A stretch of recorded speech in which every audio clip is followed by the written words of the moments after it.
ফের পক্ষপাতিত্বের অভিযোগ তুলে পাড়ায় সমাধান ক্যাম্পে অশান্তি ছড়ালো। শনিবার ধূপগুড়ি ব্লকের বারোঘড়িয়া গ্রাম পঞ্চায়েতের জামুপাড়া এলাকায় সরকারিভাবে পাড়ায় সমাধান ক্যাম্প চলছিল।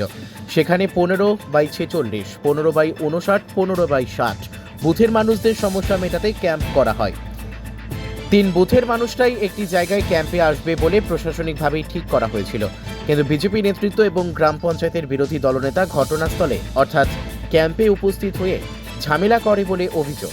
গ্রাম পঞ্চায়েত প্রধানের কথায় প্রশাসনিক কেন ব্যক্তিগতভাবেও বিরোধী দলনেতাকে ক্যাম্প সম্পর্কে জানানো হয়, কিন্তু তারা রাজনৈতিকভাবে দলীয় কর্মীদের নিয়ে এসে ঝামেলা বাঁধিয়ে ক্যাম্প ভণ্ডুল করতে চায়।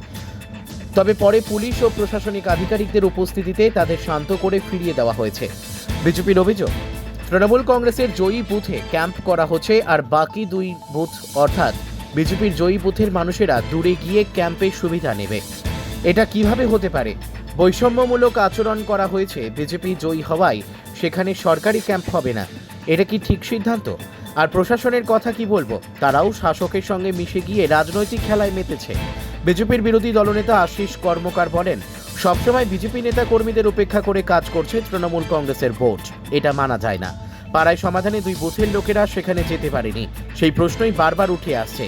কেন এভাবে মানুষকে হয়রানি করা হচ্ছে? তৃণমূল কংগ্রেসের সদস্যদের এলাকাতেই ক্যাম্প করা হচ্ছে, এখানেই আমাদের প্রশ্ন উঠে আসছে, কিন্তু বিনিময়ে মিলেছে অপমান ছাড়া কিছু না।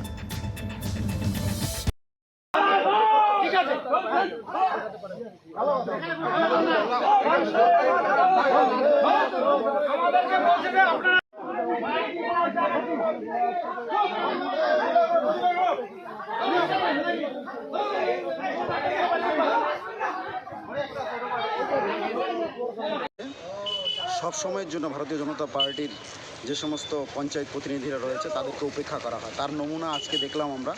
আমাদের যখন আমাদের পাড়ায় আমাদের সমাধান যে প্রকল্প চালু হয়েছে, সেখানে আমাদের বারোঘড়িয়ার ভারতীয় জনতা পার্টির প্রত্যেকটা বিজেপির পঞ্চায়েত যারা রয়েছে তাদেরকে উপেক্ষা করে, তাদেরকে কোনো রকমের জানকারি না দিয়ে, নোটিশ না দিয়ে সেখানে প্রোগ্রাম করা হলো।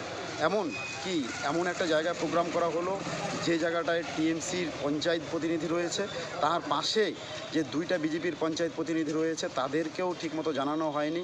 রাত 10টার সময় মাইকিং করা হয়েছে। এমনকি প্রথম মৌখিকভাবে বলা হয়েছিল যে অঞ্চল অফিসের বুথ মাঝখানে করা হবে, কিন্তু পরবর্তীতে রাত 10টার সময় ওনারা মাইকিং করে বলে দিল যে না, প্রথম বুথের থেকে 5 কিলোমিটার দূরে, মিনিমাম 4-5 কিলোমিটার হবে, সেখানে কিন্তু এই আমার পাড়ায় আমার সমাধান প্রকল্প ওনারা চালু করে দিল। তাহলে ওই যে 2 বুথের লোকজন কিন্তু সেখানে যেতে পারে নাই। আমাদের প্রতিবাদটা ছিল সেই জায়গায় যে তথ্য আমাদের জানাতে হবে, আমাদের সেই পাড়ায় সমাধান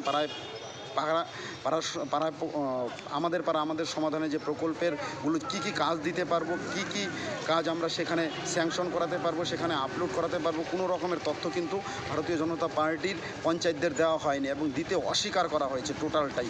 আমাদের এখানে যে সমস্ত ক্যাম্পের ডেটগুলো দেওয়া হয়েছে এবং স্থানগুলো দেওয়া হয়েছে, ভারতীয় জনতা পার্টি বিদ্বেষী মনোভাব নিয়ে টিএমসিরা যাতে সুবিধা পায় এর জন্য প্রত্যেকটা টিএমসি পঞ্চায়েত প্রতিনিধির বুথে করা হয়েছে। আমাদের প্রতিবাদটা ছিল সেই জায়গাটার মধ্যে।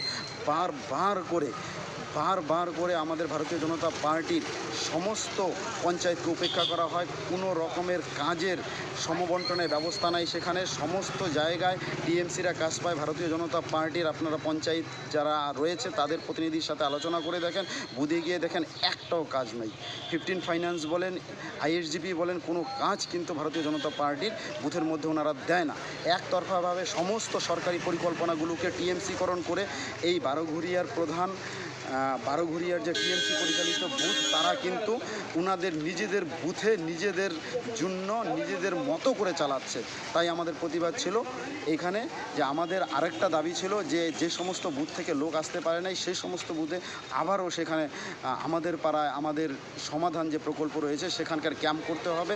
কেন কি এটা সরকারি প্রকল্প, এটা কোনো একটা পার্টির প্রকল্প না। এখানে সরকারি প্রকল্পটাকে পার্টির প্রকল্প হিসাবে টিএমসিরা দেখছে। তাই আমাদের প্রতিবাদ ছিল। আজ এই প্রতিবাদের যদি ওনারা না মানে তাহলে আমরা বৃহত্তরে আন্দোলনে যাব, এই আমাদের শেষ কথা। আমরা ভারতীয় জনতা পার্টি বারোঘড়িয়ার উন্নয়নের স্বার্থে সারাক্ষণ লড়ে যাব, এটা আপনাদের কাছে আমরা বার্তা দিয়ে যাচ্ছি। আমি আশিস কর্মকার, বারোঘড়িয়া অঞ্চলের বিরোধী দলনেতা, ভারতীয় জনতা পার্টি। আমাদের আমাদের পাড়ার সমস্যা সমাধান প্রকল্প আর আজকে এটা আমরা অধিবেশনে পঞ্চায়েত অধিবেশনে আলোচনা করছি এবং প্রতিটা পঞ্চায়েত মেম্বারকে বলছি যার যার বুথে 10 লক্ষ টাকার একটা বাজেট করতে।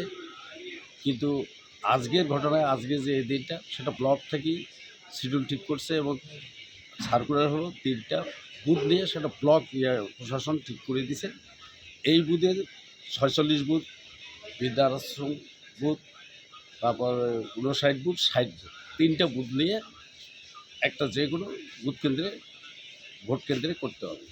তো এখানে বৃদ্ধাশ্রম বুথ, মধ্যবড়া গাড়ি এবং অঞ্চল অফিস বুথ পড়েছে। কিন্তু ওখানে যে আজকে আইসা এখানে বিজেপির যে বিরোধী দলনেতা ভিত্তিহীন, উনি জানেন এবং ওনাকে প্রোগ্রামও দেওয়া হয়ে গেছে। উনি নিজেই সরকারিভাবে প্রোগ্রাম পাইছে, এটা সরকারি প্রোগ্রাম, এখানে প্রধানের কোনো বিষয় না। বা ওই যে বলতেছে যে ওখানে উনি কার কাছে পাইলো, ভিত্তিহীনভাবে আজকে এখানে আইসা একটা সরকারি প্রোগ্রামে বাধা দান দেওয়ার জন্য এখানে ওদের আমি নাম উচ্চারণ করে বড় করতে চাই না। এরা ভিত্তিহীন ভুলবশত এখানে বিরোধী দলনেতা আশিস কর্মকার, নরেশ রায়, এরা এইভাবেই সব জায়গায় মানুষের পাশে দাঁড়ায় না, এরা গণ্ডগোল পাকায়। এখানে সরকারি প্রোগ্রামে এরা পার্টির স্লোগান দিয়ে এটাকে বন্ধ করতে ক্যান্সেল করতে চাইছে। কিন্তু এই প্রোগ্রাম তো আমাদের ব্লক আধিকারিক যেমন ডেপুটি ম্যাজিস্ট্রেট এডিএম সাহেব আসছেন, এটাকে বন্ধ করা যায় না, উনি সব কিছুই জানেন। কিন্তু উনি যদি ওনার দলীয় মানে বিজেপির যারা আছে বিরোধী মানে পঞ্চায়েত, তাদেরকে যদি এই যে আমাদের পাড়ার সমস্যার সমাধান অভিহিত না করে, এটার জন্য প্রধান বা কোনো শাসক দলের লোক যুক্ত না,